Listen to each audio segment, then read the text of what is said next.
Magandang araw po sa inyong lahat. James Reid may malaking pinaghahandaan ngayon. Nadinlustre, nadungawan ngayon. Alamin po natin lahat yan dito sa ating video. Welcome po sa Juan Katawa. So dito po muna tayo kay James Reid, kung saan ay ipakita ko po sa inyo yung mga pinagkakaabalahan niya po nitong mga nakaraang araw. So ito po, nagtanghal po si James Reid dito po sa Lubao sa Pampanga. So ipakita ko lang po itong video na ito kung saan ay nagpre-prepara na po siya.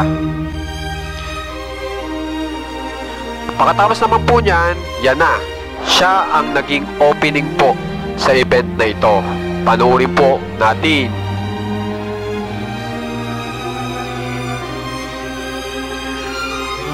So kung mapapansin nyo po, talagang busy po ngayon si James Reid. Lalong-lalo na po dito sa susunod kung saan ay talagang malakihan po ang kanyang pinaghahandaan.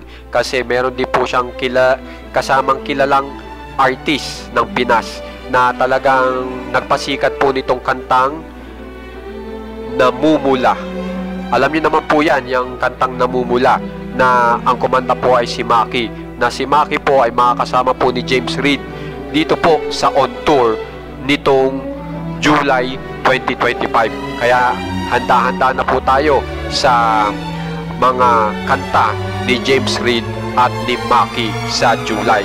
So napakagandang balita po niyan kung saan ay talagang pinaghahandaan po ni James Reid. Samantala naman po, nadungawan po o spotted po si Nadine Lustre at si Barrio, ang kanyang boyfriend, dito po sa lugar na ito, na kung saan ay kumakain po sila. At siyang lugar pong iyan ay sa Siargao. Kaya naman po, kung gusto nyo pong ma-update sa mga famous celebs ng Pinas, alam nyo na pong gagawin. Subscribe lang po kayo sa ating channel na Juan Katawa. Maraming salamat po.